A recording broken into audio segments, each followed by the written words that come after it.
permohonan pra-peradilan ini secara lengkap agar dapat diketahui oleh kita semua maupun publik, baik yang ada di dalam gedung peradilan ini atau di luar pengadilan. Izin Yang Mulia untuk membacakan dengan selengkapnya. Ya, silakan dimulai. Kepada yang terhormat Ketua Pengadilan Negeri Bandung, kelas 1A khusus Jalan LLRE Marta Dinata nomor 74/80 Cihapit, Kota Bandung, Jawa Barat 40114. Perihal permohonan pra-peradilan atas nama Peggy Setiawan. Dengan hormat, perkenankanlah kami dalam hal ini bertindak berdasarkan surat kuasa khusus tanggal 8 Juni tahun 2024, baik secara bersama-sama maupun sendiri-sendiri untuk dan atas nama Peggy Setiawan. Pekerjaan belum atau tidak bekerja, tempat dan tanggal lahir Cirebon 29 Juni 1996, umur 27 tahun, agama Islam, nomor induk kependudukan 3202908960008, beralamat di Dusun 1 Blok Simaja, RT/RW 004/002, Kelurahan/Desa Kepompongan, Kecamatan Talun, Kabupaten Cirebon, Provinsi Jawa Barat. Selanjutnya disebut sebagai pemohon. Dengan ini hendak mengajukan permohonan pra-peradilan ke Pengadilan Negeri Bandung kelas 1A khusus terhadap Kepala Kepolisian Negara Republik Indonesia QQ, Kepala Kepolisian Daerah Jawa Barat CQ, Direktur Reserse Kriminal Umum Polda Jawa Barat yang beralamat dan berkedudukan di Jalan Soekarno-Hatta nomor 748 Cimencrang, Kecamatan Gedebage, Kota Bandung, Jawa Barat 40613, atas penetapan status pemohon sebagai tersangka dalam dugaan tindak pidana perlindungan anak dan atau pembunuhan berencana dan atau pembunuhan sebagaimana dimaksud dalam pasal 80 ayat 1 ayat 3 junto pasal 81 ayat 1 Undang-Undang Republik Indonesia nomor 35 tahun 2014 tentang perubahan atas Undang-Undang Republik Indonesia nomor 23 tahun 2002 tentang perlindungan anak dan atau pasal 340 dan atau pasal 338 KUHP junto pasal 55 ayat 1 ke 1 Kitab Undang-Undang Hukum Pidana oleh termohon sebagaimana surat penetapan tersangka nomor S.TAP/90/5 Romawi /Res titik 1.24/2024 Ditreskrimum tanggal 21 Mei 2024. Selanjutnya disebut sebagai termohon. Adapun yang menjadi dasar alasan permohonan pra-peradilan adalah sebagai berikut. 1. Dasar hukum permohonan pra-peradilan bahwa untuk mengetahui apakah ada atau tidak tindak pidana dalam peristiwa ini, perlu diketahui dalam suatu tindak pidana harus dicari kebenaran formil maupun material agar menjadi terang suatu tindak pidana, dan perlu dicermati pula syarat dan ketentuan serta prosedur hukum acara pidana. Dalam permohonan ini, pemohon perlu menyampaikan landasan hukum pengajuan permohonan pra-peradilan untuk dijadikan pertimbangan Yang Mulia Hakim, yaitu sebagai berikut. 1. Bahwa ditegaskan dalam pasal 28D ayat 1 Undang-Undang Dasar 1945 menyebutkan setiap orang berhak atas pengakuan, jaminan, perlindungan, dan kepastian hukum yang adil serta perlakuan yang sama di hadapan hukum. Sehingga dengan demikian secara jelas dan tegas Undang-Undang Dasar 1945 mengatur perlindungan dan kepastian hukum yang adil bagi setiap warga negara. 2. Bahwa keberadaan lembaga pra-peradilan sebagaimana diatur dalam bab 10 bagian ke-1 Undang-Undang Nomor 8 Tahun 1981 tentang KUHP dan bab 12 bagian ke-1 sebagai upaya koreksi terhadap penggunaan wewenang apabila dilaksanakan secara sewenang-wenang dengan maksud atau tujuan lain di luar dari yang ditentukan secara tegas dalam KUHP guna menjamin perlindungan terhadap hak asasi setiap orang termasuk diri pemohon. 3. Bahwa sebagaimana diketahui dalam KUHP pasal 1 angka 10 menyatakan pra-peradilan adalah wewenang pengadilan negeri untuk memeriksa dan memutus menurut cara yang diatur dalam undang-undang ini tentang 1. Sah atau tidaknya suatu penangkapan dan atau penahanan atas permintaan tersangka atau keluarganya atau pihak lain atas kuasa tersangka. 2. Sah atau tidaknya penghentian penyidikan atau penghentian penuntutan atas permintaan demi tegaknya hukum dan keadilan. 3. Permintaan ganti kerugian atau rehabilitasi oleh tersangka atau keluarganya atau pihak lain atas kuasanya yang perkaranya tidak diajukan ke pengadilan.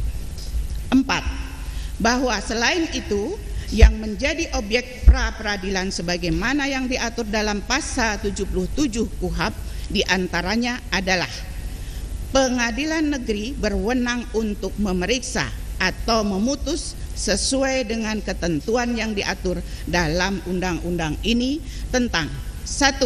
Sah atau tidaknya penangkapan, penahanan, penghentian penyidikan atau penghentian penuntutan.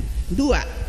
Ganti kerugian dan atau rehabilitasi baik seorang yang perkara pidananya dihentikan pada tingkat penyidikan atau penuntutan. Selanjutnya 5. Bahwa dari rumusan pengertian pasal 1 angka 10 Junto pasal 77, Junto pasal 82 ayat 1, Junto pasal 95 ayat 1 dan ayat 2 KUHP tersebut dapat diketahui dengan jelas bahwa sah atau tidaknya penetapan tersangka tidak termasuk objek pra-peradilan. Karena hal itu tidak diatur, bahwa demikian pula halnya dengan segala ketentuan peraturan perundang-undangan pidana khusus yang berlaku sebagai hukum positif di Indonesia. Juga tidak ditemukan aturan yang mengatur kalau pengujian tentang sah atau tidaknya penetapan tersangka menjadi objek pra-peradilan. Izin yang mulia, pembacaan akan dilanjutkan oleh rekan yang lain.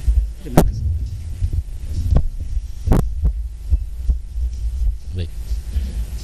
6. Bahwa tindak upaya paksa seperti penetapan tersangka, penangkapan, penggeledahan, penyitaan, penahanan, dan penuntutan yang dilakukan dengan melanggar peraturan perundang-undangan pada dasarnya merupakan suatu tindakan perampasan hak asasi manusia.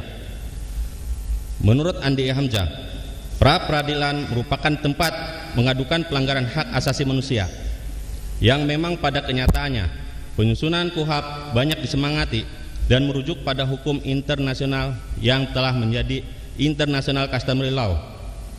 Oleh karena itu, pra-peradilan menjadi suatu mekanisme kontrol terhadap kemungkinan tindakan sewenang-wenang dari penyidik atau penuntut umum dalam melakukan tindakan tersebut. Hal ini bertujuan agar hukum ditegakkan dan perlindungan hak asasi manusia sebagai tersangka atau terdakwa dalam pemeriksaan penyidikan dan penuntutan. Di samping itu, pra peradilan bermaksud sebagai pengawasan secara horizontal terhadap hak tersangka atau terdakwa dalam pemeriksaan pendahuluan, vide penjelasan pasal 80 KUHP. Berdasarkan pada nilai itulah penyidik atau penuntut umum dalam melakukan tindakan penetapan tersangka, penangkapan, penggeledahan, penyitaan, penahanan, dan penuntutan agar lebih mengedepankan asas dan prinsip kehati-hatian dalam menetapkan seseorang menjadi tersangka. 7. Bahwa lembaga pra-peradilan sebagaimana diatur dalam pasal 77 sampai dengan pasal 83 KUHP pidana adalah suatu lembaga yang berfungsi untuk menguji apakah tindakan atau upaya paksa yang dilakukan oleh penyidik atau penuntut umum sudah sesuai dengan peraturan perundang-undangan yang berlaku dan tindakan tersebut telah dilengkapi administrasi penyidikan secara cermat atau tidak. Karena pada dasarnya tuntutan pra-peradilan menyangkut sah tidaknya tindakan penyidik atau penuntutan umum di dalam melakukan penyidikan atau penuntutan. 8. Bahwa dalam perkembangannya pengaturan pra-peradilan sebagaimana diatur dalam pasal 1 angka 10 junto pasal 77/83 KUHP sering terjadi tidak dapat menjangkau fakta perlakuan aparatur penegak hukum yang nyata-nyata merupakan pelanggaran hak asasi seseorang, sehingga yang bersangkutan tidak memperoleh perlindungan hukum yang nyata dari negara.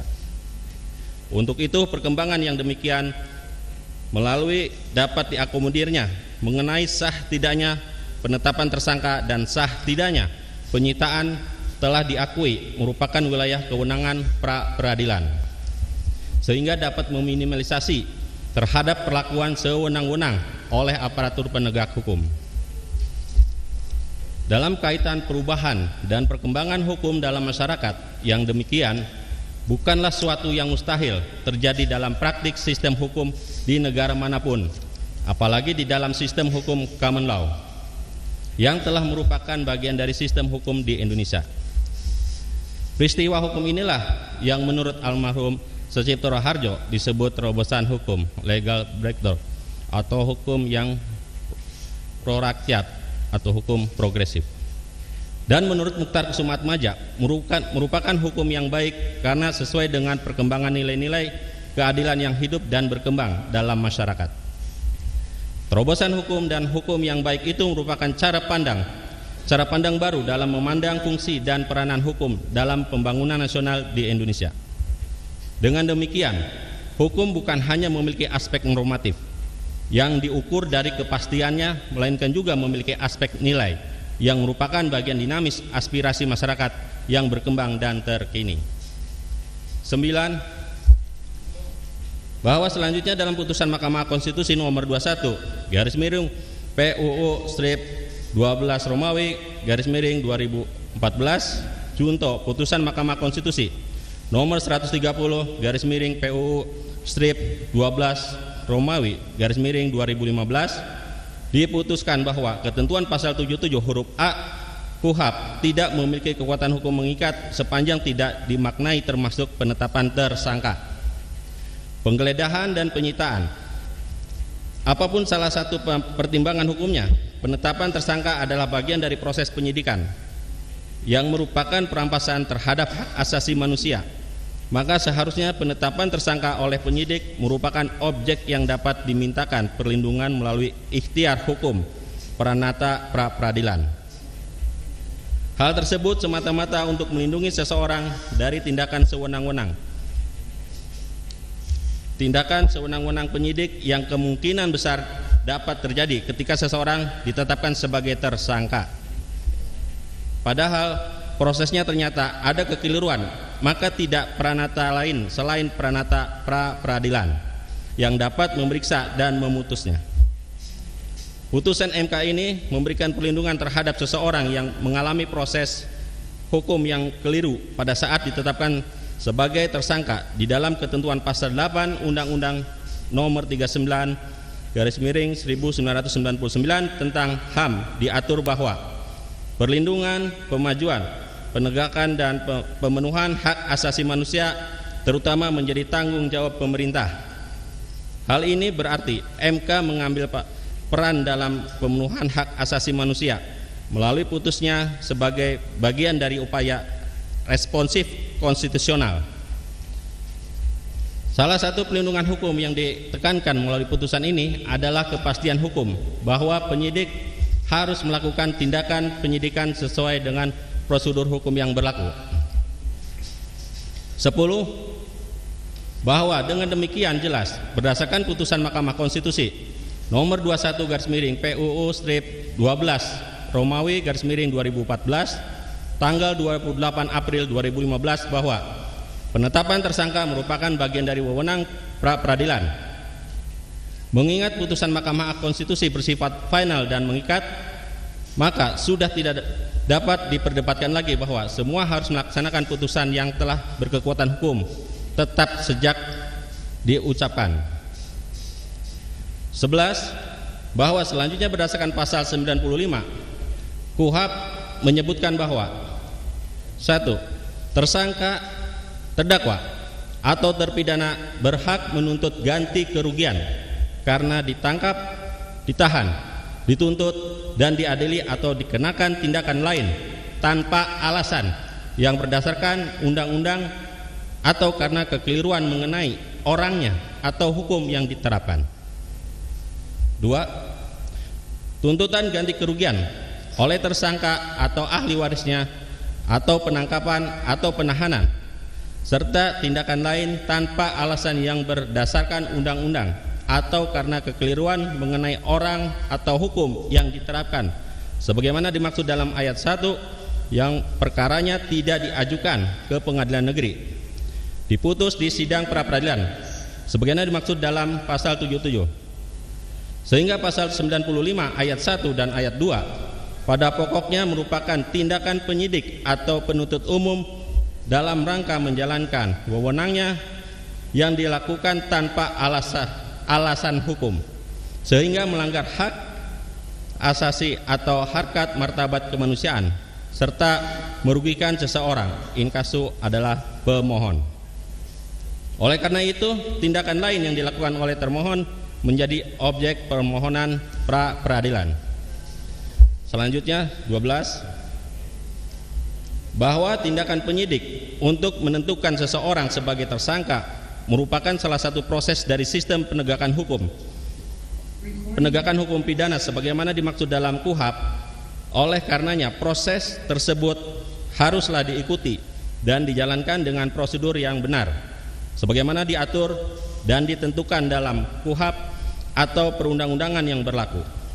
Artinya setiap proses yang akan ditempuh haruslah dijalankan secara benar dan tepat sehingga asas kepastian hukum dapat terjaga dengan baik dan pada gilirannya hak asasi yang akan dilindungi tetap dapat dipertahankan. Apabila prosedur yang harus diikuti untuk mencapai proses tersebut penetapan tersangka tidak dipenuhi, maka sudah tentu proses tersebut menjadi cacat dan haruslah batal demi hukum. 13. Bahwa penetapan status seseorang sebagai tersangka inkasu pemohon yang dilakukan berdasarkan hukum atau tidak sah jelas menimbulkan hak hukum bagi seseorang untuk melakukan upaya hukum berupa pengujian terhadap keabsahan melalui lembaga pra-peradilan, bahkan telah diatur dalam ketentuan pasal 17 Undang-Undang Nomor 39 Tahun 1999 tentang hak asasi manusia, junto pasal 3 ayat 2 dan ayat 3 Undang-Undang Nomor 39 Tahun 1999 tentang hak asasi manusia yang menyebutkan pasal 17 Undang-Undang Nomor 39 Tahun 1999 tentang hak asasi manusia, setiap orang tanpa diskriminasi berhak untuk memperoleh keadilan dengan mengajukan permohonan, pengaduan dan gugatan baik dalam perkara pidana, perdata maupun administrasi, serta diadili melalui proses peradilan yang bebas dan tidak memihak. sesuai dengan hukum acara yang menjamin pemeriksaan yang objektif oleh hakim yang jujur dan adil untuk memperoleh putusan yang adil dan benar.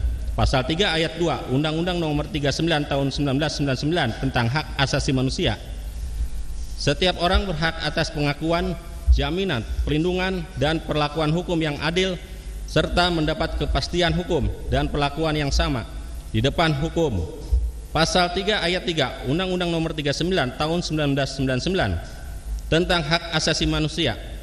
Setiap orang berhak atas perlindungan asasi manusia dan kebebasan dasar manusia tanpa diskriminasi.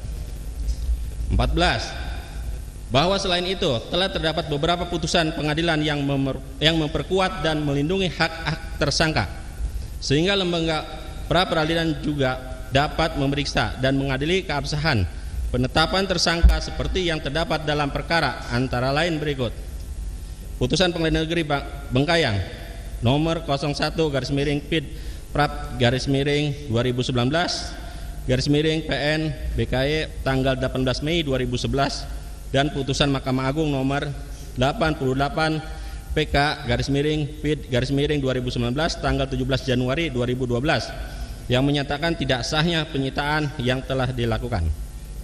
B. Putusan Pengadilan Negeri Jakarta Selatan nomor 38/PID/2012/Pengadilan Negeri Jakarta Selatan tanggal 27 November 2012 yang diktumnya menyatakan telah menerima dan mengabulkan permohonan pra peradilan dengan menyatakan antara lain tidak sah menurut hukum tindakan termohon menempatkan pemohon sebagai tersangka. Hal ini terkait dengan sah tidaknya penetapan tersangka. C. Begitu juga putusan Pengadilan Negeri Jakarta Selatan nomor 04/PID/2015/Pengadilan Negeri Jakarta Selatan tanggal 15 Februari 2015 dan putusan Pengadilan Negeri Jakarta Selatan nomor 36/PID/2015/PN Jakarta Selatan tanggal 26 Mei 2015. 15. Bahwa kemudian berdasarkan pasal 183 KUHP yang pada pokoknya menyebutkan bahwa hakim tidak boleh menjatuhkan pidana kepada seseorang kecuali apabila dengan sekurang-kurangnya dua alat bukti yang sah itu peroleh keyakinan bahwa suatu tindak pidana benar-benar terjadi dan terdakwalah yang bersalah melakukannya. Maka frasa sah tersebut harus dimaknai atau ditafsirkan sebagai berikut. 1. Sah dalam prosedur perolehan yang dijadikan alat bukti dan sah secara implisit sebagai alat bukti yang diatur dalam undang-undang yang didukung oleh dengan keyakinan kehakiman. 16. Bahwa selanjutnya berdasarkan ketentuan pasal 2 ayat 1 bab 2 tentang objek pemeriksaan pra peradilan dalam Peraturan Mahkamah Agung Republik Indonesia nomor 04 tahun 2016 tentang larangan peninjauan kembali putusan pra peradilan yang menentukan pasal 2 ayat 1 objek pra peradilan adalah sah atau tidaknya penangkapan, penahanan, penghentian penyidikan, penghentian penuntutan, penetapan tersangka, penyitaan dan penggeledahan. Izin yang mulia, kami lanjutkan pada rekan. Baik, terima kasih yang mulia. Romawi 2, objek pra peradilan. Bahwa yang menjadi objek pemohon pra peradilan adalah sah atau tidaknya penangkapan, penahanan, penggeledahan, penyitaan sampai penetapan status tersangka kepada pemohon Peggy Setiawan dengan surat nomor S.Tab_90_5 Romawi _1-1.2024 Ditreskrimum tanggal 21 Mei 2024. Romawi 3, legal standing pemohon. Bahwa pemohon adalah orang yang ditetapkan sebagai tersangka oleh termohon melalui surat penetapan tersangka nomor S.Tab_90_Romawi 5_Res_1 Ditreskrimum tanggal 21 Mei 2024. 2. Bahwa dengan penetapan status tersangka, pemohon telah dirugikan secara hak konstitusionalnya karena adanya pembatasan hak dan kewajiban sebagai warga negara. 3. Bahwa berdasarkan putusan Mahkamah Konstitusi nomor 21 garis miring PUU strip 12 Romawi garis miring 2014 tanggal 28 April 2015 yang memperkuat diakuinya lembaga pra peradilan juga dapat memeriksa dan mengadili keabsahan penetapan tersangka seperti pada kutipan putusan Mahkamah Konstitusi nomor 21 garis miring PUU strip Romawi 12 garis miring 2015 sebagai berikut. Mengadili menyatakan 1. Mengabulkan permohonan untuk sebagian dan seterusnya pasal 77 huruf A Undang-Undang nomor 8 tahun 1981 tentang hukum acara pidana Lembaran Negara Republik Indonesia tahun 1981 nomor 76 tambahan Lembaran Negara Republik Indonesia nomor 3209 bertentangan dengan Undang-Undang Dasar Republik Indonesia tahun 1945 sepanjang tidak dimaknai termasuk penetapan tersangka, penggeledahan dan penyitaan. Pasal 77 huruf A Undang-Undang nomor 8 tahun 1981 tentang hukum acara pidana Lembaran Negara Republik Indonesia tahun 1981 nomor 76 tambahan Lembaran Negara Republik Indonesia nomor 3209 tidak mewakili kekuatan hukum mengikat sepanjang tidak dimaknai termasuk penetapan tersangka, penggeledahan dan penyitaan. 4. Dengan demikian jelas bahwa berdasarkan putusan Mahkamah Konstitusi nomor 21 garis miring PUU strip 2 Romawi 12 garis miring 2014 tanggal 28 April 2015 bahwa penetapan tersangka, penggeledahan dan penyitaan telah merampas hak asasi pemohon yang merugikan sehingga untuk menentukan sah atau tidaknya penetapan tersangka, penggeledahan dan penyitaan tersebut berada pada kewenangan pra-peradilan. Mengingat putusan Mahkamah Konstitusi bersifat final dan banding, maka sudah tidak dapat diperdebatkan lagi bahwa semua harus melaksanakan putusan yang telah berkekuatan hukum tetap sejak diucapkan. 5. Berdasarkan landasan hukum tersebut, pemohon pra-peradilan memiliki legal standing untuk mengajukan permohonan ini. Romawi 4. Fakta-fakta hukum. 1. Bahwa pemohon adalah warga negara Republik Indonesia dengan nama lengkap Peggy Setiawan, tempat tanggal lahir Cirebon 29 Agustus 1996, jenis kelamin laki-laki, pekerjaan buruh bangunan yang berkedudukan atau beralamat di Dusun 1 Blok Simaja RT RW 02 Desa Kepongpongan, Kecamatan Talun, Kabupaten Cirebon. 2. Bahwa pemohon dalam kesehariannya bekerja sebagai buruh bangunan dan tempat terakhir bekerja di Bandung, tepatnya sedang mengerjakan bangunan rumah milik saudara Agus alias Ko Aceng yang beralamat di Desa Rancamanyar, Kecamatan Bale Endah, Kabupaten Bandung, tepatnya di belakang Balai Desa Rancamanyar. 3. Bahwa pada tanggal 21 Mei 2024 sekira pukul 18 waktu Indonesia Barat, pada saat pemohon sedang bekerja di Bandung, tiba-tiba pemohon ditangkap oleh termohon. 4. Bahwa alasan penangkapan terhadap pemohon yang dilakukan oleh termohon adalah karena adanya surat perintah penangkapan nomor SP.Kap garis miring 79 garis miring 5 Romawi garis miring res titik 1.24 titik garis miring 2024 Ditreskrimum tanggal 21 Mei 2024. 5. Bahwa surat perintah penangkapan sebagaimana dalam nomor SP.Kap garis miring 79 garis miring 5 Romawi garis miring res titik 1 titik 24 garis miring 2024 Ditreskrimum tanggal 21 Mei 2024 Kepolisian Wilayah Jawa Barat didasarkan pada A.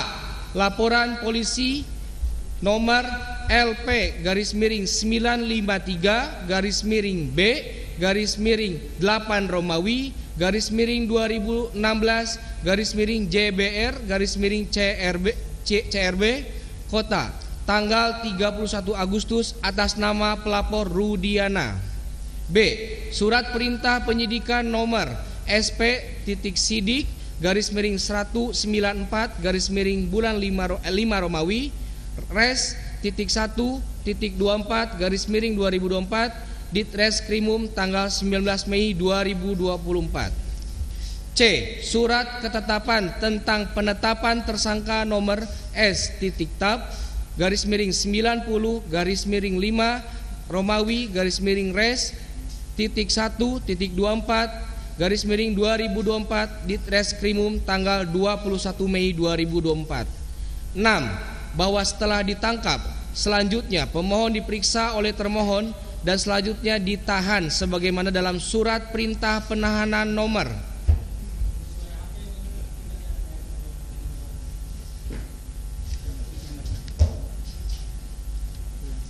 izin melanjutkan yang mulia.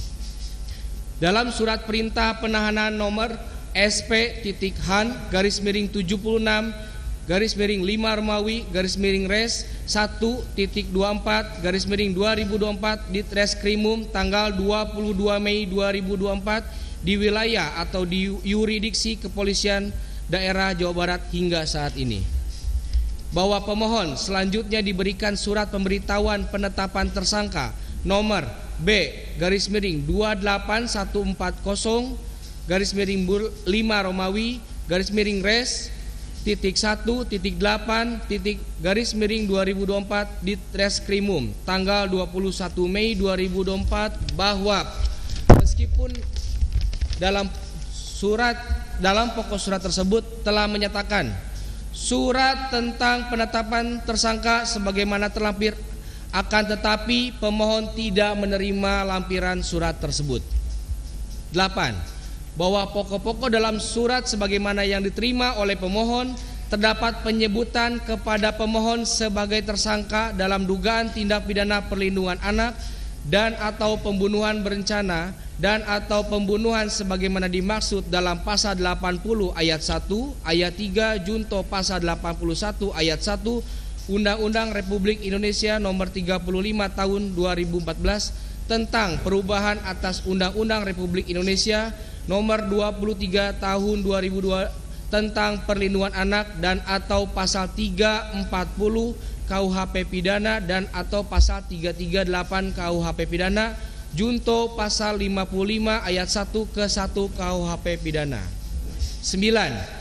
Bahwa dengan telah adanya penyebutan atas diri pemohon Peggy Setiawan sebagai tersangka oleh termohon, maka saat ini status pemohon adalah tersangka dalam dugaan tindak pidana perlindungan anak dan atau pembunuhan berencana dan atau pembunuhan sebagaimana dimaksud dalam pasal 80 ayat 1 ayat 3 junto pasal 81 ayat 1 Undang-Undang Republik Indonesia nomor 35 tahun 2014 tentang perubahan atas Undang-Undang Republik Indonesia nomor 23 tahun 2022 tentang perlindungan anak dan atau pasal 340 KUHP pidana dan atau pasal 338 KUHP pidana junto pasal 55 ayat 1 ke 1 KUHP pidana dan terhadap pemohon telah memiliki kedudukan hukum sebagai pihak yang berhak mengajukan permohonan pra peradilan tentang sah atau tidaknya penetapan tersangka yang dilakukan oleh termohon. Bahwa petugas polisi tanggal 31 Agustus 2016 melakukan penggeledahan dengan sewenang-wenang di rumah kediaman Peggy Setiawan di Cirebon. Bahkan 2 unit sepeda motor milik Peggy Setiawan dan keluarganya dibawa atau dirampas. Lalu petugas menanyakan di mana Peggy Setiawan. Ibu Peggy atau ibu pemohon menyampaikan bahwa pemohon sedang bekerja di Bandung dengan memberikan alamat tempat pemohon Peggy Setiawan, akan tetapi polisi tidak pernah mendatangi tempat kerja Peggy Setiawan di Bandung. Untuk selanjutnya yang mulia dilanjutkan rekan-rekan. Alasan permohonan pra peradilan bahwa untuk mengajukan permohonan pra peradilan ini dapat kami uraikan hal-hal yang kami anggap tindakan termohon bertentangan dengan peraturan perundang-undangan, yaitu A.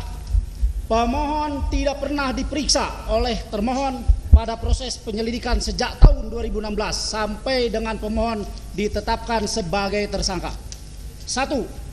Bahwa Peggy Setiawan adalah orang yang ditetapkan tersangka oleh Direktur Reserse Kriminal Umum Polda Jabar melalui surat penetapan tersangka dengan nomor S.TAP_5-910-RES-1.24/2024 Ditreskrimum tanggal 21 Mei 2024. 2. Bahwa penetapan tersangka tersebut Peggy Setiawan dianggap oleh penyidik melakukan perbuatan yang melanggar dan diancam pasal 80 ayat 1 ayat 2 junto pasal 81 ayat 1 Undang-Undang RI nomor 35 tahun 2014 tentang perubahan atas Undang-Undang RI nomor 23 tahun 2002 tentang perlindungan anak dan atau pasal 340 KUH pidana dan atau pasal 338 KUH pidana junto pasal 55 ayat 1 ke 1 KUH pidana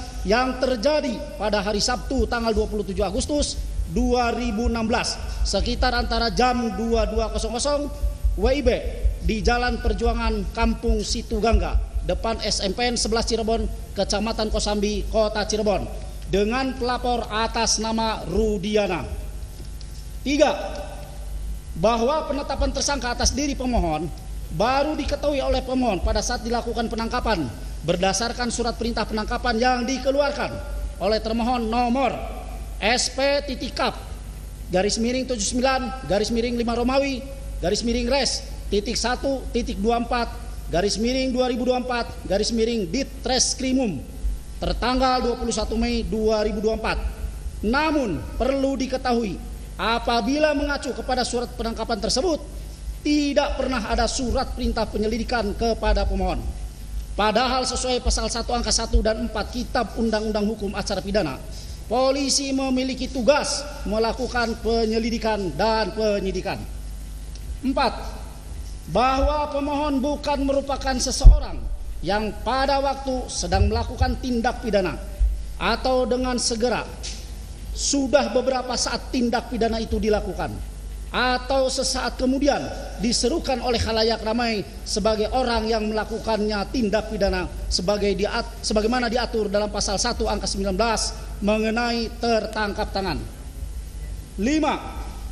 Bahwa yang terpenting untuk diketahui, termohon sebelumnya telah mengumumkan DPO daftar pencarian orang pada tanggal 15 Mei 2024 jam 13.42 WIB yang diunggah melalui media hub.polri.go.id khusus untuk atas nama Peggy alias Perong, usia 22 tahun pada tahun 2016, 30 tahun pada tahun 2024, jenis kelamin laki-laki, kewarganegaraan Indonesia, tempat tinggal terakhir Desa Banjarwangunan, Kecamatan Mundu, Kabupaten Cirebon, dengan ciri-ciri khusus: tinggi 160 cm, badan kecil, rambut keriting, kulit hitam, sebagaimana yang diumumkan oleh Polri sangat jauh berbeda dengan ciri-ciri yang melekat pada diri Peggy Setiawan yang saat ini ditetapkan sebagai tersangka saat ini. 6. Bahwa untuk dapat disebut seseorang DPO maka mengacu pada pasal 17 angka 6 Perkap Kapolri nomor 6 tahun 2019 tentang manajemen penyidikan menyebutkan tersangka yang telah dipanggil untuk pemeriksaan guna penyidikan perkara dan tidak jelas keberadaannya dicatat di dalam daftar pencarian orang dan dibuat surat pencarian orang. Akan tetapi dalam fakta perkara akuo, pemohon tidak pernah dipanggil oleh termohon dalam perkara tersebut dan pemohon tidak pernah melarikan diri terkecuali sebelumnya apabila pemohon telah dipanggil oleh termohon secara sah, kemudian ia mengabaikan atas panggilan tersebut, maka hal tersebut layak dilakukan penetapan tersangka selama telah ditemukannya dua alat bukti tanpa kehadirannya in absentia. 7. Bahwa dapat dipahami frasa bukti permulaan yang cukup dan bukti yang cukup dalam pasal 1 angka 14 patut diduga. Pasal 17 dan pasal 21 ayat 1 KUHP harus ditafsirkan sekurang-kurangnya minimal dua alat bukti serta berlandaskan pada pasal 184 KUHP disertai pemeriksaan calon tersangkanya. Kemudian tindak pidana yang penetapan tersangkanya dimungkinkan dilakukan tanpa kehadirannya in absentia, artinya sebelum Peggy Setiawan ditetapkan tersangka, maka termohon memiliki kewajiban hukum untuk melakukan klarifikasi terlebih dahulu kepada pemohon. 8. Bahwa berdasarkan fakta hukum tersebut, karena penetapan tersangka terhadap pemohon yang dilakukan termohon tanpa adanya pemeriksaan terlebih dahulu terhadap pemohon sebagai calon tersangka, maka demi hukum penetapan tersangka atas diri pemohon yang dilakukan oleh termohon adalah bertentangan dengan peraturan perundang-undangan, standar operasional prosedur Polri, dan beralasan untuk batal demi hukum. 9. Bahwa Mahkamah Konstitusi menganggap syarat minimum dua alat bukti dan pemeriksaan calon tersangka untuk transparansi dan perlindungan hak asasi seseorang, agar sebelum seseorang ditetapkan sebagai tersangka telah dapat memberi keterangan secara seimbang. Hal ini menghindari adanya tindakan sewenang-wenang oleh penyidik, terutama dalam menentukan bukti permulaan yang cukup itu. 10. Bahwa perlu ditegaskan kembali, sejak adanya pelaporan tindak pidana yang dilaporkan oleh saksi pelapor, saksi Rudiana, sebagaimana laporan polisi LP-953/B/8 Romawi /2016/JBR/CRB Kota Cirebon Kota tanggal 31 Agustus 2016 atas nama pelapor Rudiana, pemohon sejak tahun 2016 hingga saat dilakukan penangkapan tidak pernah mendapatkan surat klarifikasi maupun surat pemanggilan sebagai saksi atau perkara dalam dugaan tindak pidana sebagaimana laporan polisi tersebut.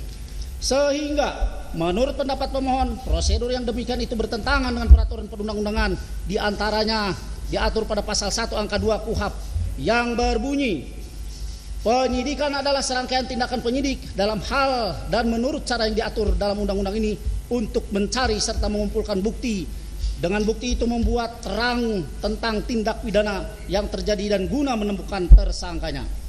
Dengan demikian, maka dari penyidikan harus terlebih dahulu mencari dan mengumpulkan bukti untuk membuat terang tentang tindak pidana yang terjadi. Dari bukti-bukti tersebut kemudian baru ditetapkan tersangkanya. Akan tetapi pada kenyataannya terhadap pemohon telah ditetapkan terlebih dahulu sebagai tersangka, baru kemudian termohon mencari bukti-bukti dengan cara mendatangi rumah pemohon pada tanggal 22 Mei 2024 tanpa membawa surat perintah penggeledahan dan ketetapan dari pengadilan. Selanjutnya termohon kemudian masuk ke dalam rumah untuk mengambil 2 lembar ijazah asli SD dan SMP atas nama Peggy Setiawan, 2 lembar fotokopi kartu keluarga nomor 32914040050900, 1 lembar fotokopi biodata penduduk atas nama Ibu Kartini, 2 lembar fotokopi ijazah dan hasil ujian nasional SMP atas nama Peggy Setiawan, 1 lembar fotokopi surat keterangan pembuatan KTP atas nama Peggy Setiawan, 1 lembar surat pemberitahuan kelulusan SMP atas nama Peggy Setiawan, 4 lembar foto, 1 fotokopi KTP atas nama Luciana, 1 fotokopi kartu ujian atas nama Peggy Setiawan, 2 lembar STNK roda 2 Nopol B3408 TFP,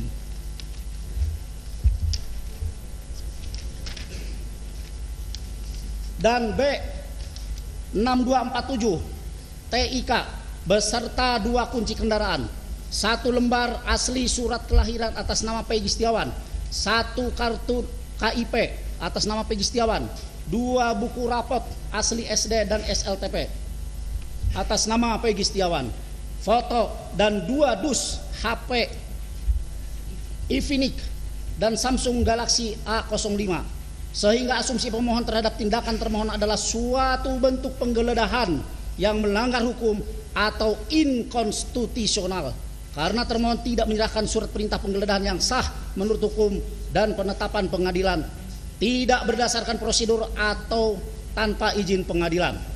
Termohon mengambil (menyita ijazah, KTP, STNK, foto dan lain-lain dengan tidak jelas dasar hukum pengambilan (penyitaan tersebut. Apakah merupakan bentuk penyitaan atau justru yang dapat dikategorikan bentuk perampasan? Karena pihak keluarga hanya diberikan secari kertas, bukan surat berita acara penyitaan. Selanjutnya terbukti juga termohon baru memanggil para saksi untuk dimintai keterangan setelah pemohon dinyatakan sebagai tersangka. 11. Bahwa perlu diketahui pemohon secara nyata memiliki nama Peggy Setiawan sebagaimana tertera dalam kartu identitas pemohon yang dapat dibuktikan dengan KTP, ijazah dan dokumen pribadi lainnya, bukan atau tidak dijuluki alias Peron seperti yang ditetapkan oleh termohon dalam daftar pencarian orang (DPO). 12. Bahwa kemudian pemohon ditangkap di Babakan Tarogong, Kecamatan Bojongloa Kaler, Kota Bandung atau di sekitar Bandung atas dasar surat penetapan daftar pencarian orang (DPO) yang dimiliki termohon nomor DPO _88 _9 Romawi _2016 Ditreskrimum tanggal 15 September 2016 yang memuat nama diantaranya Peggy alias Peron. Namun faktanya bila dicocokkan dengan identitas pemohon sangat tidak cocok, sehingga pemohon beranggapan bahwa tindakan penangkapan yang dilakukan termohon kepada pemohon adalah keliru dan sewenang-wenang. Hal ini melanggar hak asasi manusia, oleh karenanya juga melanggar KUHP, sehingga dapat dipastikan bahwa tindakan termohon menangkap pemohon di Bandung itu adalah salah. Dengan demikian maka permohonan pra peradilan ini haruslah dikabulkan dan dinyatakan pemohon haruslah dilepaskan dan dipulihkan nama baiknya. 13. Bahwa sebagaimana diketahui pemohon tidak pernah dilakukan pemeriksaan dalam kapasitas pemohon sebagai saksi atau calon tersangka. Akan tetapi pemohon langsung dilakukan penangkapan dengan sebagai saksi oleh termohon, sehingga tidak dengan seimbang pemohon dapat melakukan klarifikasi terhadap apa yang dituduhkan kepada pemohon. Pemohon hanya diperiksa untuk pertama kali oleh termohon pada saat setelah dilakukan penangkapan dan ditetapkan sebagai tersangka, yakni pada tanggal 21 Mei 2024. 14. Bahwa termohon tidak memenuhi asas praduga tak bersalah sebagaimana diatur dalam KUHP. Dengan demikian tindakan termohon tersebut dikategorikan telah melanggar ketentuan pasal 183, pasal 21, pasal 27 KUHP. Artinya cacat prosedur dalam penangkapan pemohon sebagai tersangka, atau dapat diartikan juga bahwa termohon telah berbuat sewenang-wenang dan melanggar aturan undang-undang dalam penetapan pemohon sebagai tersangka. 15. Bahwa berdasarkan putusan Mahkamah Konstitusi nomor 21 _PUU strip 12 Romawi _2014, frasa bukti permulaan yang cukup dan bukti yang cukup dalam pasal 1 angka 14, pasal 17 dan pasal 21 ayat 1 KUHP harus ditafsirkan sekurang-kurangnya 2 alat bukti sesuai pasal 184 KUHP disertai pemeriksaan calon tersangkanya. Tidak pernah dilakukan oleh termohon kepada pemohon dikarenakan putusan MK bersifat final dan mengikat serta berlaku asas res judicata. Putusan hakim harus dianggap benar serta putusan MK bersifat erga omnes, berlaku umum, maka harus menjadi rujukan dalam setiap proses pemeriksaan oleh termohon, dalam hal ini Direktorat Reserse Kriminal Umum Polda Jawa Barat. 16. Bahwa menurut Edi O.S. Hiariz dalam buku yang berjudul Teori dan Hukum Pembuktian, Untuk menetapkan seseorang sebagai tersangka, termohon haruslah melakukannya berdasarkan bukti permulaan. Menurut beliau bahwa alat bukti yang dimaksudkan di sini adalah sebagaimana yang tercantum dalam pasal 184 KUHP. Apakah itu keterangan saksi, keterangan ahli, surat keterangan terdakwa, ataukah petunjuk? Beliau menegaskan bahwa kata-kata bukti permulaan dalam pasal 1 butir 14 KUHP tidak hanya sebatas alat bukti sebagaimana dimaksud dalam pasal 184 KUHP, namun juga dapat meliputi barang bukti yang dalam konteks hukum pembuktian universal yang dikenal dengan istilah physical evidence atau real evidence. Selanjutnya, untuk menakar bukti permulaan tidaklah dapat terlepas dari pasal yang akan disangkakan kepada tersangka. Pada hakikatnya pasal yang akan dijeratkan berisi rumusan delik yang dalam konteks hukum acara pidana berfungsi sebagai unjuk bukti. Artinya pembuktian adanya tindak pidana tersebut haruslah berpatokan kepada elemen-elemen tindak pidana yang ada dalam suatu pasal dalam rangka mencegah kesewenang-wenangan penetapan seseorang sebagai tersangka ataupun penetapan dan penahanan. Maka setiap bukti permulaan haruslah dikonfrontasi antara satu dengan lainnya, termasuk pula dengan calon tersangka. Mengenai hal yang terakhir ini, dalam KUHP tidak mewajibkan penyidik untuk memperlihatkan bukti yang ada padanya kepada tersangka. Akan tetapi berdasarkan doktrin, hal ini dibutuhkan untuk mencegah apa yang disebut dengan istilah unfair prejudice atau persangkaan yang tidak wajar. 17. Bahwa ditegaskan EDOS Hiaris tersebut di atas bahwa dalam konteks hukum pidana pembuktian merupakan inti dari persidangan perkara pidana. Karena yang dicari dalam hukum pidana adalah kebenaran material. Kendati pun demikian, pembuktian dalam perkara pidana sudah dimulai sejak tahap penyelidikan untuk mencari dan menemukan peristiwa yang diduga sebagai tindak pidana guna dapat atau tidaknya dilakukan penyidikan. Pada tahap ini sudah terjadi pembuktian dengan tindak penyidik mencari barang bukti. Maksudnya guna membuat terang suatu tindak pidana serta menentukan atau menemukan tersangkanya. Dengan demikian, maka dapat dimengerti bahwa pembuktian dilihat dari perspektif hukum acara pidana, yakni ketentuan yang membatasi sidang pengadilan dalam usaha mencari dan mempertahankan kebenaran, baik oleh hakim, penuntut umum, terdakwa, dan penasihat hukum. Kesemuanya terikat pada ketentuan dan tata cara serta penilaian terhadap alat-alat bukti yang ditentukan oleh undang-undang. Tidak dibenarkan untuk melakukan tindakan yang leluasa sendiri dalam menilai alat bukti dan tidak boleh bertentangan dengan undang-undang. 18. Dengan demikian jelas tindakan termohon tanpa pemeriksaan calon tersangka terlebih dahulu merupakan tindakan yang tidak sah, dan yang mulia majelis hakim memiliki alasan menurut hukum untuk membatalkan surat penetapan tersangka terhadap diri pemohon. Dilanjutkan oleh rekan kami.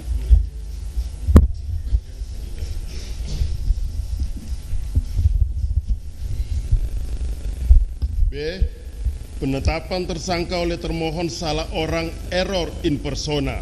1. Bahwa perkara akuo bermula adanya laporan polisi nomor LP-953-8-B-8-Romawi-2016-JBR-CRB Kota tanggal 31 Agustus 2016 dengan nama pelapor Rudiana atas peristiwa pidana pembunuhan dan perkosaan yang dialami oleh korban almarhum Muhammad Rizky Rudiana dan almarhumah Vina terjadi sekitar 27 Agustus 2016 sekitar jam 20.00 WIB di kota Cirebon. Kedua, bahwa selanjutnya terhadap pelaku pembunuhan dan perkosaan yang belum tertangkap tersebut, termohon menetapkan 3 orang pelaku masuk dalam daftar pencarian orang DPO. Salah satunya bernama Peggy alias Perong dengan ciri-ciri identitas usia pada tahun 2016 berusia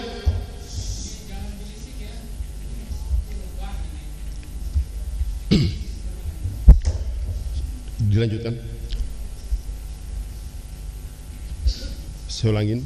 Bahwa selanjutnya terhadap pelaku pembunuhan dan perkosaan yang belum tertangkap tersebut, termohon menetapkan 3 orang pelaku masuk dalam daftar pencarian orang DPO, salah satunya bernama Peggy alias Perong dengan ciri-ciri identitas usia pada tahun 2016 berusia 22 tahun dan pada tahun 2024 berusia 30 tahun, jenis kelamin laki-laki, kewarganegaraan Indonesia, tempat tinggal terakhir di Desa Banjarwangun, Kecamatan Mundu, Kabupaten Cirebon dengan ciri-ciri khusus tinggi 160 cm, badan kecil, rambut keriting dan kulit hitam.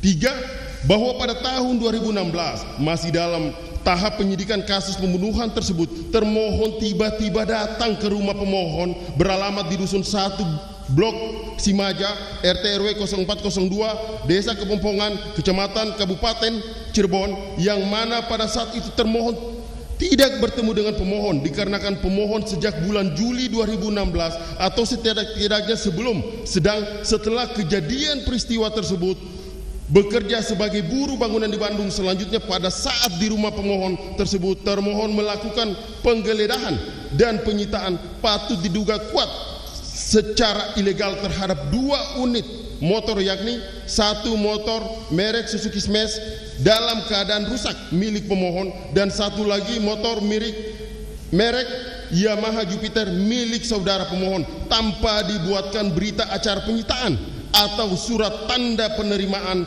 atau tanpa surat izin ketua pengadilan setempat sebagaimana dimaksud dalam pasal 38 ayat 1 dan 2 KUHP junto pasal 42 ayat 1 KUHP. Berikut kutipannya.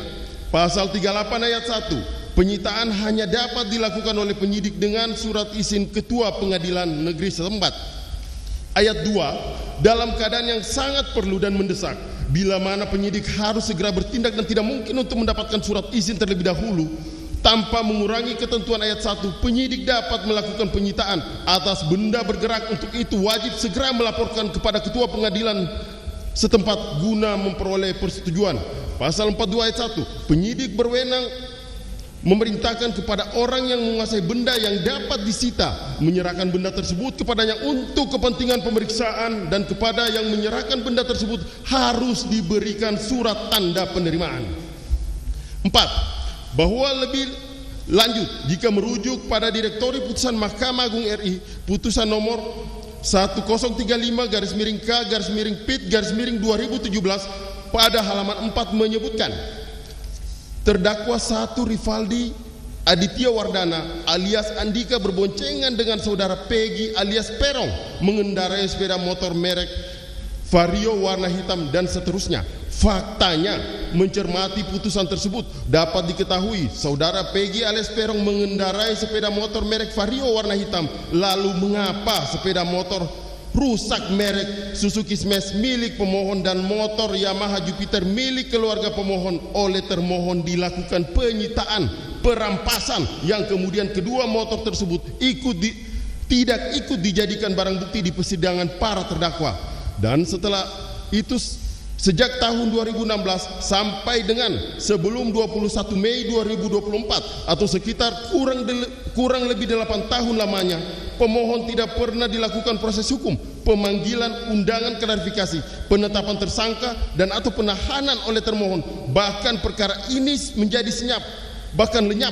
Kami yakin termohon paham terhadap barang bukti tersebut sama sekali tidak ada kaitannya dengan tindak pidana. 5. Bahwa setelah berselang 8 tahun kemudian, sekitar bulan Mei 2024, terbitnya film bioskop dengan judul Vina Sebelum 7 Hari menjadi viral dalam perbincangan di kalangan masyarakat secara langsung maupun melalui media sosial. Lalu kemudian publik menilai termohon tidak becus dan terkesan lamban dalam menyelesaikan dan atau menangkap 3 DPO pelaku pembunuhan Vina dan Muhammad Rizky Rudiana. Lalu kemudian termohon secara maraton mengeluarkan surat yang pokoknya melakukan penahanan tersangka atas nama pemohon. Adapun suratnya berupa surat perintah penyidikan nomor SP-Sidik-Res-1.24/1.24/2024 tanggal 19 Mei 2024.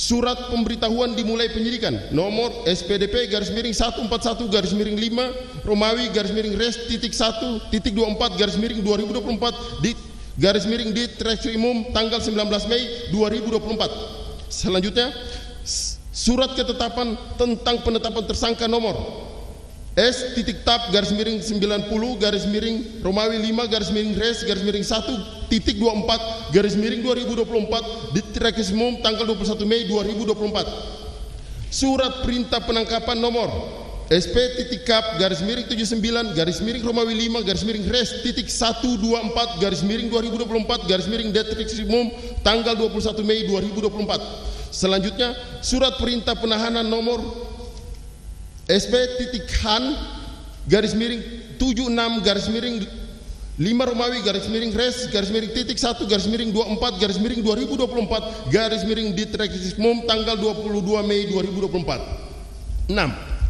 Bahwa ironisnya terhadap seluruh surat tersebut di atas dikeluarkan oleh termohon sangatlah keliru, salah orang, error in persona, atau salah sasaran. Sebab sejak tahun 2016 dan atau 8 tahun lalu dengan bersandar pada rilis termohon sendiri dan putusan Mahkamah Agung RI nomor 1035 garis miring K garis miring PIT garis miring 2017 yang termasuk DPO atas nama Peggy alias Perong, bukan Peggy Setiawan, karena Peggy Perong dan Peggy Setiawan adalah orang yang berbeda baik dari usia, alamat maupun ciri-ciri lain dengan pemohon. Adapun perbedaan tersebut kami uraikan. Peggy alias Perong pada tahun 2016 berusia 22 tahun, pada tahun 2024 berusia 30 tahun. Jenis kelamin laki-laki, kewarganegaraan Indonesia, bertempat tinggal terakhir Desa Banjarwangun, Kecamatan Mundu, Kabupaten Cirebon dengan ciri-ciri khusus tinggi 160 cm, badan kecil, rambut keriting dan kulit hitam. Peggy Setiawan tidak menggunakan nama alias.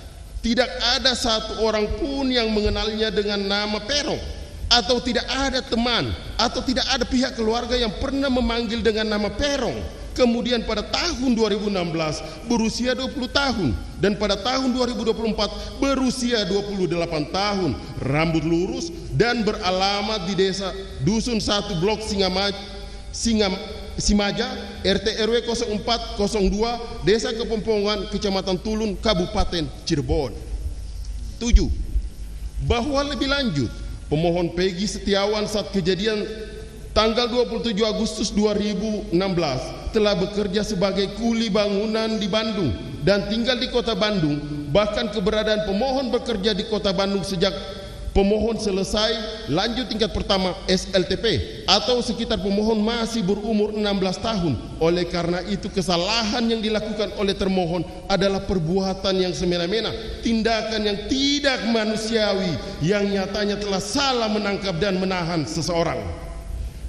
Yang mulia hakim pemeriksa perkara aku, kiranya tidaklah berlebihan apabila pemohon saat ini mengajak yang mulia hakim cukup untuk membayangkan saja kira-kira betapa pedihnya rasa dan perasaan yang dialami oleh pemohon dan keluarganya saat ini dengan dituduh oleh termohon melakukan perbuatan tercela, membunuh dan memperkosa, sementara pemohon sama sekali tidak pernah melakukan perbuatan tercela itu.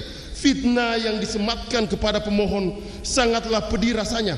Bahkan di dalam agama Islam dikenal dengan ungkapan fitnah lebih kejam dari membunuh.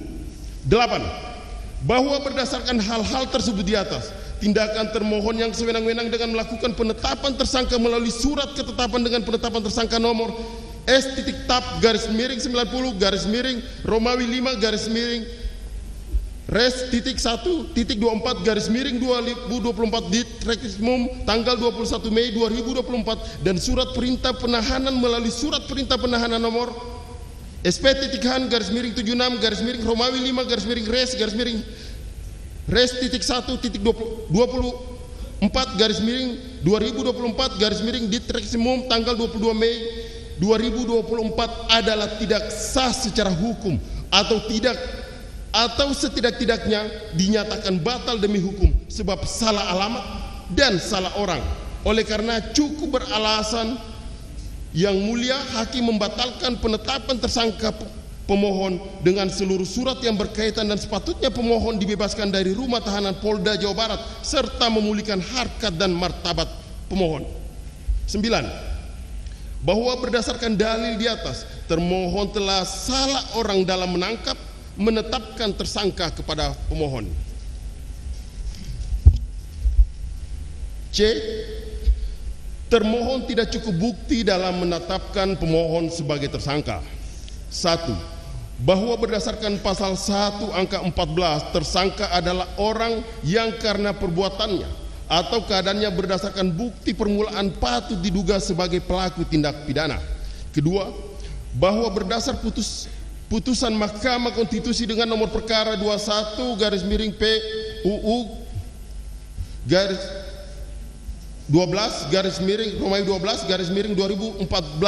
frasa bukti permulaan yang cukup dan bukti yang cukup dalam pasal 1 angka 14, pasal 17 dan pasal 21 ayat 1 KUHP oleh Mahkamah Konstitusi dinyatakan harus dimaknai sebagai minimal 2 alat bukti sesuai dengan pasal 184 KUHP.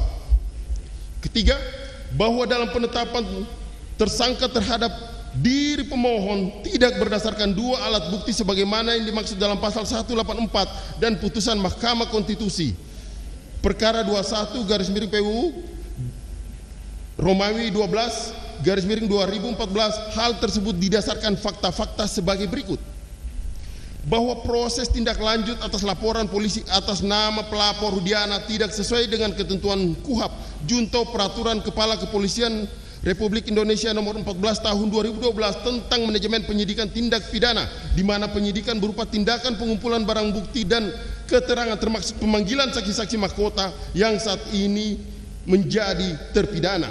Tidak diketahui surat perintah penyidikan dan surat perintah penyidikan dan prosedur sesuai hukum yang berlaku. Bahwa keterangan saksi-saksi mahkota yang saat ini menjadi terpidana sejak semula telah dilakukan pencabutan. Bahwa keterangan-keterangan yang sebelum dicabut oleh para saksi mahkota seluruhnya diberikan tanpa didampingi penasihat hukum sebagaimana ketentuan pasal 56 KUHP. Bahwa identitas pemohon dengan identitas DPO yang telah diterbitkan oleh termohon pada tahun 2016 sangat berbeda dengan identitas dan ciri-ciri khusus pemohon, di mana proses penerbitan DPO berdasarkan pasal 31 Peraturan Kepala Kepolisian RI nomor 14 tahun 2012 tentang penyidikan tindak pidana. Bahwa pada saat kejadian tindak pidana yang disangkakan kepada pemohon Peggy Setiawan yang terjadi pada tanggal 27 Agustus tahun 2016, pemohon sedang berada di Bandung Juli 2016 sampai dengan Desember 2016 sehingga Peggy Setiawan tidak berada di tempat kejadian perkara. Bahwa berdasarkan keterangan ahli dan termasuk surat visum et repertum tidak ada yang menerangkan bahwa pemohon adalah pelaku atas perbuatan tindak pidana yang disangkakan pemohon, yang disangkakan termohon. Bahwa pemohon hingga saat ini tidak mengakui perbuatan yang disangkakan oleh termohon. 4. Bahwa dalam putusan nomor 4/B/2017/PN CBN, Majelis Hakim dalam pertimbangan halaman 104 alinea terakhir dan seterusnya. Selanjutnya saudara Peggy alias Peron memukul dan menyabet samurai pendek berbentuk pipa ke anak korban Muhammad Rizky Rudiana sehingga akhirnya korban Muhammad Rizky Rudiana meninggal dunia di tempat. Dari pertimbangan yang disebutkan oleh Majelis Hakim agar termohon menghadirkan bukti tersebut berupa samurai pendek berbentuk pipa bersama hasil sidik jarinya, karena Peggy Setiawan pada saat tidak berada di lokasi kejadian, bahkan tidak mengetahui kejadian tersebut karena sedang berada di Bandung bekerja sebagai kuli bangunan. 5. Bahwa berdasarkan pada argumen-argumen sebelumnya, maka pemohon sangat meragukan terhadap terpenuhinya 2 alat bukti yang dimiliki oleh termohon sebagai dasar untuk menetapkan pemohon sebagai tersangka dalam dugaan tindak pidana perlindungan anak dan atau pembunuhan berencana dan atau pembunuhan sebagaimana dimaksud dalam pasal 80 ayat 1, 3 Junto pasal 81 ayat 1 UU RI nomor 35 tahun 2014 tentang perubahan atas UU RI nomor 23 tahun 2022 tentang perlindungan anak dan atau pasal 340 dan atau pasal 338 KUHP Junto pasal 55 ayat 1 ke 1 KUHP oleh Polri Daerah Jawa Barat, Direktori Reserse Kriminal Umum kepada pemohon mengingat jarak waktu peristiwa hukumnya saja telah terlalu lama, maka menjadi tidak salah apabila kemudian pemohon menduga dua alat bukti saat dijadikan pegangan termohon untuk menetapkan pemohon sebagai tersangka adalah alat bukti yang direkayasa, artinya unprosedur, sehingga dapat dikategorikan sebagai alat bukti yang tidak sah. 6. Bahwa terhadap surat penetapan nomor S.Tab-90 Romawi 5 Res.1.24 2024 di Treskrimum atas nama pemohon 21 Mei 2024 yang mempunyai arti pro justisia yang dilakukan oleh termohon merupakan tindakan upaya paksa dan haruslah dinyatakan tidak sah. 7. Berdasarkan uraian di atas, maka tindakan termohon yang memaksakan kehendak tanpa didasari dua alat bukti yang diperoleh secara unprosedur dan dengan mendasarkan pada putusan Mahkamah Konstitusi nomor perkara 21 PUU Romawi 12 2014 Junto pasal 1 angka 14 KUHP dinyatakan tidak sah dan tidak berdasar atas hukum. Mohon izin, Yang Mulia. Mohon izin, Yang Mulia, saya lanjutkan. D. Penetapan pemohon sebagai tersangka merupakan tindakan kesewenang-wenangan dan bertentangan dengan azas keadilan dan kepastian hukum. 1. Bahwa Indonesia adalah negara hukum yang menjunjung tinggi hukum dan hak asasi manusia, sehingga azas praduga tak bersalah menjadi penjelasan atas pengakuan kita tersebut. Bukan hanya kita, negara pun telah menuangkan ke dalam konstitusi Undang-Undang Dasar 1945 pasal 1 ayat 3 yang berbunyi, negara Indonesia adalah negara hukum, artinya kita semua tunduk terhadap hukum dan HAM serta mesti dalam kehidupan berbangsa dan bernegara. Kita termasuk dalam proses penegakan hukum. Jika ada hal yang kemudian menyampingkan hukum dan hak asasi manusia tersebut, maka negara wajib turun tangan melalui perangkat-perangkat hukumnya untuk menyelesaikan secara adil, artinya perlakuan yang adil bagi pemohon dalam penegakan hukum, sehingga tercipta azas pemeriksaan yang terbuka atau transparan. 2. Bahwa suatu hal sangat janggal ketika pemohon ditetapkan sebagai tersangka, sementara pasal 81 ayat 1 Undang-Undang RI nomor 35 tahun 2014 tentang perubahan Undang-Undang RI nomor 23 tahun 2002 tentang perlindungan anak, di mana pemohon sama sekali belum pernah diperiksa untuk melakukan otopsi, khususnya tes DNA. Mengingat bila dikaitkan dengan penyidikan di tahun 2016, kejanggalan itu terlihat jelas dan terang benderang bahwa secara sengaja dengan menggunakan pengaruh jabatan, kemudian termohon semena-mena menganggap pemohon sebagai pelaku persetubuhan kepada anak pinak. Proses untuk mendapatkan alat bukti yang demikian tersebut menjadi bertentangan dengan hukum, dan pada akhirnya tindakan termohon tersebut melanggar aturan hukum dan hak asasi manusia. 3. Bahwa menjadi salah satu unsur penegakan hukum bila mana kepastian hukum ditempatkan sebagai unsur yang pertama dalam norma hukum tertulis dan sekaligus sebagai tujuan hukum. Jadi kepastian hukum diartikan sebagai perangkat hukum suatu negara yang dapat menjamin hak dan kewajiban setiap warga negara, tidak terlepas pemohon selaku warga negara. Maka dengan kepastian hukum akan menjamin seseorang dapat melakukan suatu perilaku yang sesuai dengan ketentuan dalam hukum yang berlaku, dan begitu pula sebaliknya. 4. Bahwa apabila dilihat secara historis, banyak perbincangan dilakukan mengenai hukum semenjak Montesquieu mengeluarkan gagasan mengenai pemisahan kekuasaan, keteraturan masyarakat berkaitan erat dengan kepastian dalam hukum, karena keteraturan merupakan inti dari kepastian itu sendiri. Dari keteraturan akan menyebabkan seseorang hidup secara berkepastian hukum, melakukan kegiatan yang diperlukan dalam kehidupan masyarakat. Menurut Sudikno Mantokusumo, kepastian hukum merupakan sebuah jaminan bahwa hukum tersebut harus dijalankan dengan cara yang baik. Kepastian hukum menghendaki adanya upaya pengaturan hukum dalam perundang-undangan dibuat oleh pihak yang berwenang dan berwibawa, sehingga aturan-aturan itu memiliki aspek yuridis yang dapat menjamin adanya kepastian bahwa hukum berfungsi sebagai suatu peraturan yang harus ditaati. 5. Bahwa selanjutnya Umar Seno Aji menentukan sikap legaliti merupakan karakteristik yang esensial, baik itu dikemukakan oleh rule of law, konsep maupun oleh paham Reichstag dahulu maupun oleh konsep Scottish legality. Demikian misalnya larangan berlaku hukum pidana secara retroaktif atau retrospektif, larangan analogi, berlakunya azas nullum delictum dalam hukum pidana. Kesemuanya merupakan suatu refleksi dari prinsip legality sebagaimana diatur dalam pasal 1 ayat 1 KUHP yang biasa disebut sebagai implementasi azas kepastian hukum atau legalitas.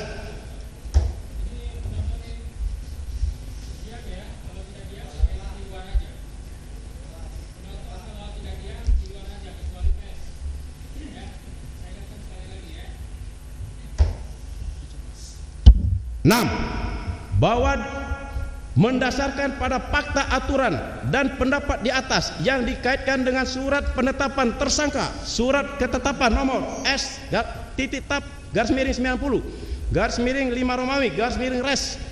1.24/2024 Ditkrimum atas nama pemohon tanggal 21 Mei 2024 yang dibuat dan atau dikeluarkan secara unprocedural tersebut menjadi tidak sesuai dengan frasa pro justisia, sehingga surat penetapan tersangka S-TAP/5-res-24/2024 Ditkrimum atas nama pemohon tanggal 21 Mei 2024 haruslah dinyatakan tidak sah.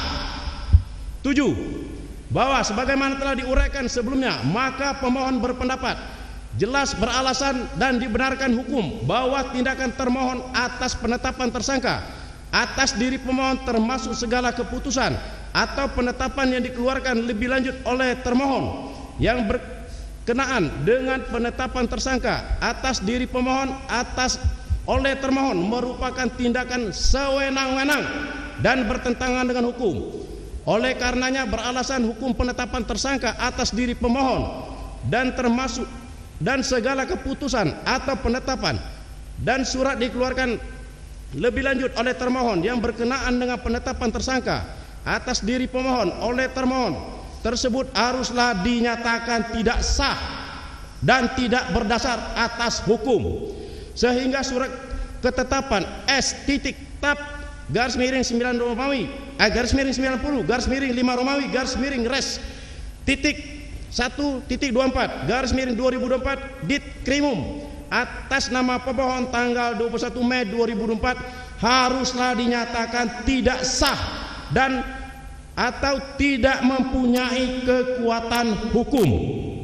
8. Bahwa berdasarkan alasan-alasan tersebut dihubungkan dengan hak-hak pemohon menurut KUH pidana pasal 95 ayat 1, pasal 97 ayat 3 KUHP serta jaminan prosedural yudisial guna pemenuhan kerugian-kerugian serta pemulihan atau rehabilitasi atau tercemarnya nama baik pemohon dan keluarga di tengah-tengah masyarakat sebagaimana dikehendaki oleh pasal 9 ayat 5 Undang-Undang Nomor 12 Tahun 2005 tentang pengesahan International Covenant of Civil and Political Rights Covenant atau Covenant Internasional tentang hak sipil dan politik yang menyatakan bahwa setiap orang yang telah menjadi korban penangkapan atau penahanan yang tidak sah berhak atas kompensasi yang dapat diberlakukan. 9. sebagaimana telah pemohon uraikan di atas, bahwa penetapan tersangka terhadap diri pemohon dilakukan dengan tidak sesuai prosedural menurut ketentuan peraturan perundang-undangan yang berlaku, khusus KUHP, KUHAP, junto putusan Mahkamah Konstitusi dengan nomor perkara 21/PUU/12/2014 tersebut merupakan bentuk pelanggaran hak asasi manusia. 10. Bahwa berdasarkan pasal 6 ayat 2 Undang-Undang Nomor 48 Tahun 2009 tentang pokok-pokok kehakiman, sebagaimana juga terhadap pasal 6 ayat 2 Undang-Undang Nomor 48 Tahun 2009 tentang kekuasaan kehakiman yang berbunyi, tiada seorang juga pun tanpa dapat dijatuhi pidana kecuali apabila pengadilan karena alat pembuktian yang sah menurut undang-undang mendapat keyakinan bahwa seseorang yang dianggap dapat bertanggung jawab telah bersalah atas perbuatan yang dituduhkan atas dirinya. Analisis hukum pemohon terhadap bukti yang dianggap cukup dalam menetapkan tersangka terhadap pemohon oleh termohon adalah tidak sah. 1. Bahwa berdasarkan ketentuan dalam pasal 1 angka 14 KUHAP telah mengatur tersangka adalah seorang yang karena perbuatannya atau keadaannya berdasarkan bukti permulaan patut diduga sebagai pelaku tidak pidana.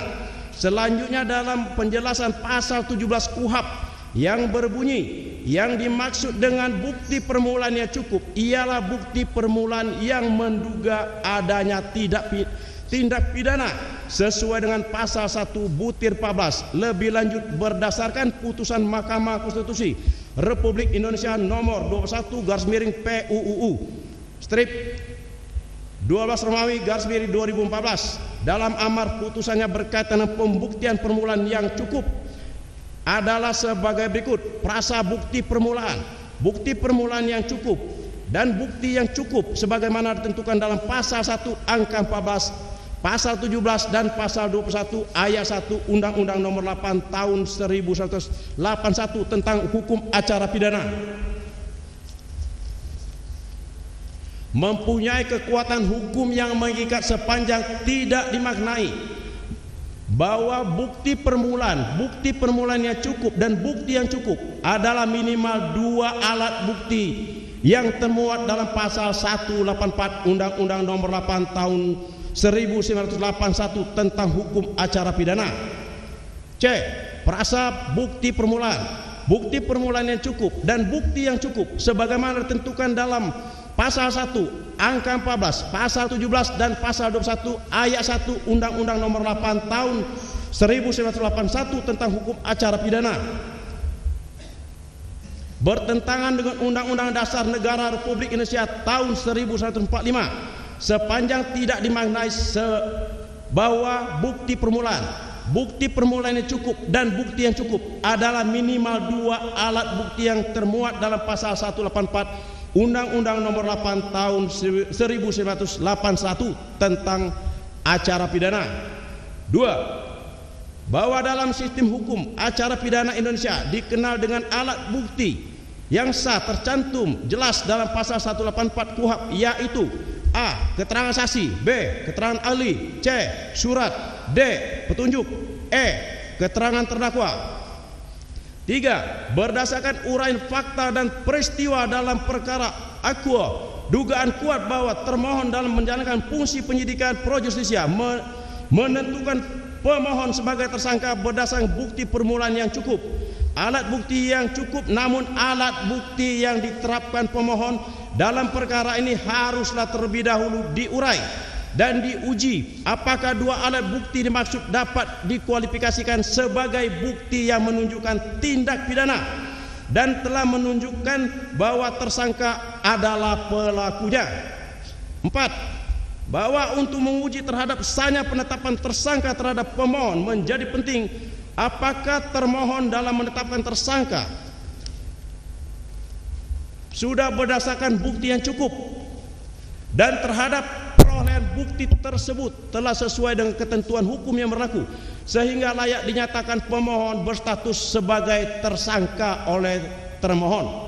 5. bahwa untuk menguji alat bukti yang digunakan oleh termohon dalam menetapkan status tersangka kepada pemohon harus diuji dalam parameter hukum pembuktian yang meliputi 1. Bewitz teori, yaitu pembuktian dipakai sebagai dasar pembuktian oleh hakim yang secara umum dianut dalam sistem hukum peradilan Indonesia adalah negatif Bewitz teori, yaitu dasar pembuktian menurut keyakinan hakim yang timbul dari alat-alat bukti dalam undang-undang secara negatif secara tegas. Dasar pembuktian dinyatakan dalam pasal 183 KUHP. Hakim tidak boleh menjatuhkan tindak pidana kepada seseorang kecuali dengan sekurang-kurangnya 2 alat bukti yang sah. Ia memperoleh keyakinan bahwa suatu tindak pidana benar-benar terjadi dan bahwa terdakwalah yang bersalah melakukannya. 2. Bewitz Midland adalah alat-alat bukti yang digunakan untuk membuktikan telah terjadinya suatu peristiwa pidana. Dalam hukum acara pidana di Indonesia, alat bukti yang diakui di pengadilan berdasarkan pasal 104 KUHP yang meliputi keterangan saksi, keterangan ahli, surat petunjuk keterangan terdakwa. 3. Badge foring, yaitu secara harfiah diartikan sebagai penguraian cara bagaimana menyampaikan alat-alat bukti kepada hakim di pengadilan. Badge foring menitik beratkan pada hal-hal yang bersifat formalitis yang meliputi cara dan ketentuan memperoleh alat bukti secara sah untuk dapat diajukan dalam persidangan. 4. Bewitz Last, yaitu pembagian beban pembuktian yang diwajibkan oleh undang-undang untuk membuktikan suatu peristiwa hukum yang dalam perkara pidana memiliki kewajiban membuktikan adalah penyidik atau penuntut umum. 5. Bewitz Ratz dapat diartikan sebagai kekuatan pembuktian masing-masing alat bukti dalam rangkaian penilaian terbukti suatu tuduhan. Kekuatan pembuktian yang terletak pada bukti yang diajukan. Apakah bukti tersebut relevan atau tidak dengan perkara yang sedang disidangkan? Jika bukti tersebut relevan, kekuatan pembuktian selanjutnya mengarah pada apakah bukti tersebut dapat diterima atau tidak. 6. Badge minimum adalah bukti minimum yang diperlukan dalam pembuktian untuk mengikat kebebasan hakim untuk menjatuhkan pidana. Badge minimum adalah 2 alat bukti. 6.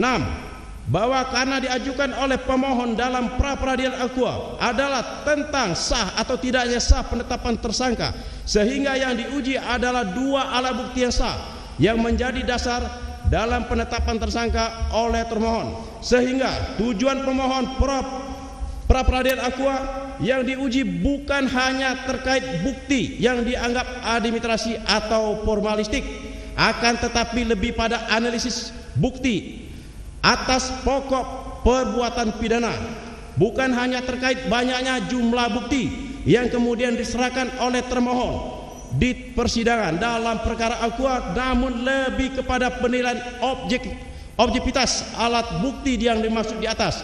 Bukan hanya berlaku untuk pemohon, tetapi harus diberlakukan juga terhadap termohon.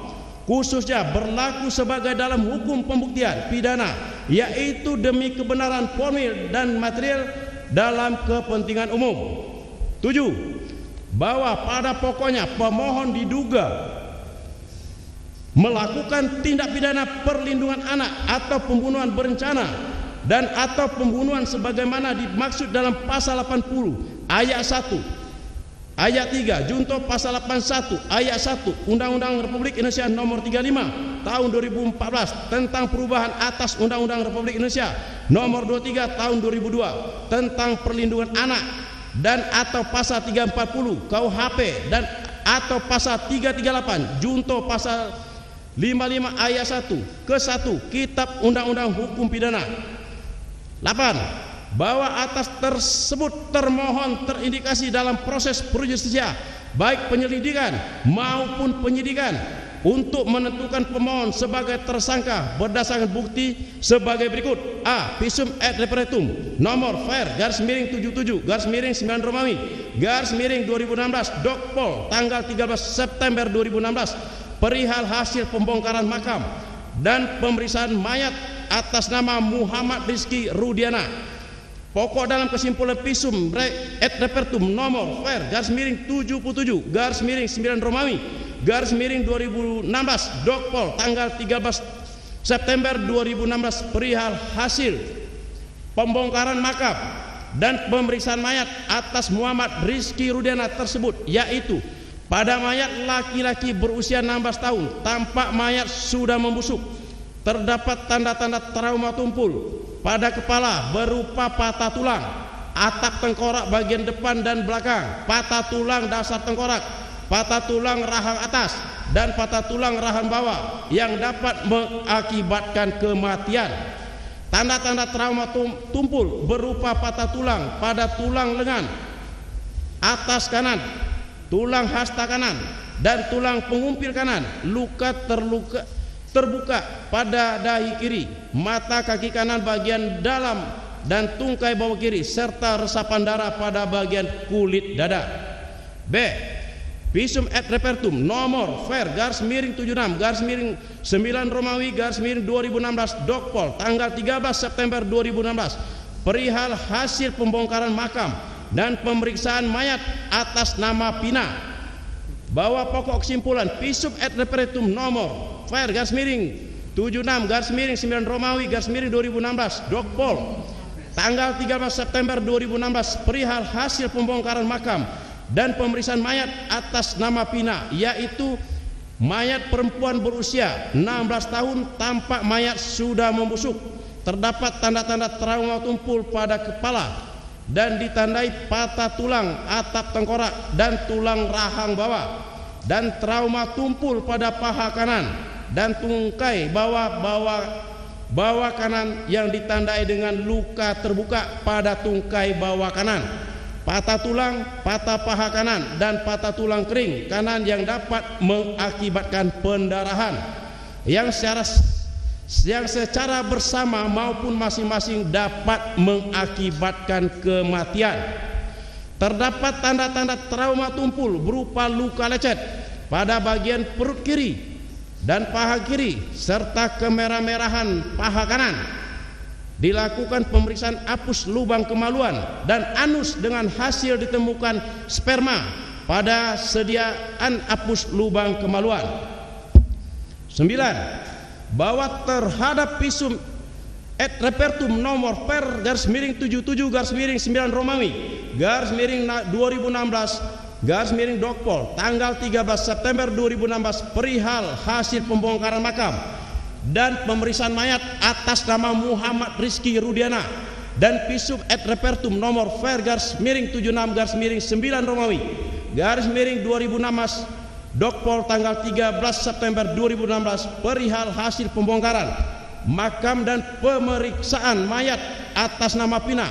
Visum et repertum tersebut hanya menjelaskan atas indikasi sebab-sebab yang mengakibatkan kematian saudara Rizky Rudiana dan saudari Pina, dan menjelaskan telah terjadinya dugaan persetubuhan terhadap saudari Pina dengan ditemukan sperma pada sediaan apus lubang kemaluan. 10. Terhadap hal tersebut telah tidak dapat dijadikan sebagai dasar satu-satunya bukti yang menentukan bahwa pemohon adalah orang yang patut diduga sebagai pelaku pembunuhan dan atau persetubuhan terhadap anak, tanpa didukung dengan adanya bukti yang benar-benar menunjukkan bahwa pemohon adalah pelakunya yang patut dijadikan sebagai tersangka, terkecuali dalam visum et repertum telah melekat identitas diri pemohon sebagai orang yang melakukan perbuatan pidana tersebut yang tidak dapat dibantahkan oleh hal apapun, misalnya DNA pemohon pada korban atau identik dengan sidik jari dari pemohon atau lainnya yang dapat menjelaskan status perbuatan pemohon. 11. Bahwa tidak adanya saksi yang menyebutkan pemohon adalah orang yang diduga melakukan pembunuhan dan pemerkosaan sebagaimana disangkakan oleh pemohon. Maka dari itu berdasarkan argumen dalil-dalil norma dan azas hukum serta peraturan perundang-undangan yang telah pemohon uraikan, telah sampailah pemohon menyampaikan permohonan kepada Yang Mulia Majelis Hakim. Mohon izin kami lanjutkan. Izin melanjutkan yang mulia. Petitum, berdasarkan seluruh uraian dan fakta-fakta yuridis di atas, mohon kiranya kepada majelis hakim yang memeriksa, mengadili dan memutus perkara akwo di Pengadilan Negeri Kelas 1A khusus Bandung memberikan putusan sebagai berikut. Primer, 1. Mengabulkan permohonan pra peradilan pemohon untuk seluruhnya. 2. Menyatakan proses penetapan tersangka kepada pemohon berdasarkan surat keterangan nomor S.TAP 90-1.24/2024 Diskrimum tanggal 21 Mei 2024 atas nama Peggy Setiawan beserta seluruh yang berkaitan lainnya dinyatakan tidak sah dan batal demi hukum.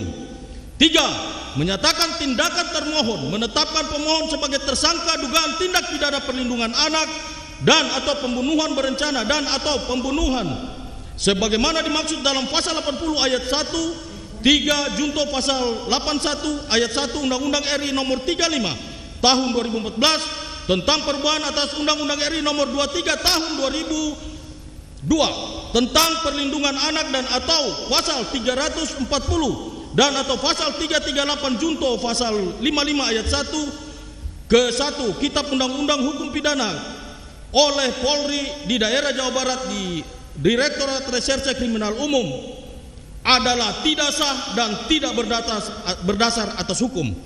4. Menetapkan surat ketetapan tersangka nomor S.TAP /res/1.24/2024 Diskrimum tanggal 21 Mei 2024 batal demi hukum. 5. Menyatakan tidak sah segala keputusan atau penetapan yang dikeluarkan lebih lanjut oleh termohon yang berkenaan dengan penetapan tersangka atas diri pemohon oleh termohon. 6. Memerintahkan kepada termohon untuk menghentikan penyidikan terhadap perintah penyidikan kepada pemohon. 7. Memerintahkan termohon untuk melepaskan pemohon. 8. Memulihkan hak pemohon dalam kemampuan, kedudukan dan harkat serta martabatnya seperti sedia kala. 9. Membebankan semua biaya yang timbul dalam perkara ini menurut hukum kepada termohon. Apabila yang mulia majelis hakim mengadili negeri, apabila yang mulia majelis hakim pengadilan negeri Bandung kelas 1A khusus yang memeriksa permohonan akwo berpendapat lain, mohon putusan yang seadil-adilnya ex aequo et bono. Demikian permohonan pra peradilan ini pemohon sampaikan dan ajukan agar kiranya Ketua Pengadilan Negeri Bandung kelas 1A khusus melalui majelis hakim yang memeriksa, mengadili dan memutuskan perkara pengadilan ini dapat melindungi hak-hak yuridis pemohon. Atas perhatian diucapkan terima kasih. Hormat kami tim kuasa hukum Peggy Setiawan, Law Office Sugianto Iriana SH dan rekan. Oke. Baik ya, permohonan pra peradilan sudah selesai dibacakan oleh kuasa pemohon. Saya tanyakan, apakah tetap dengan permohonannya atau ada perbaikan? Silakan. Tetap dengan permohonannya atau ada renvoy atau perbaikan? Kami ada renvoy. Silakan di bagian mana? Ini, silakan maju. Itu. Sama majelis tadi.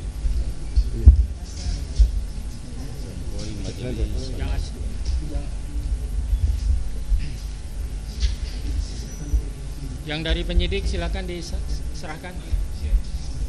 Dikasihkan ke sana biar jelas poin-poin yang akan direnvoy.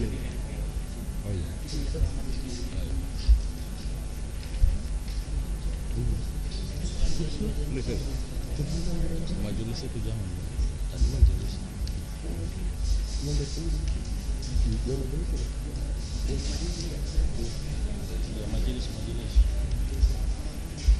Dikasih tanggal dan diparap ya.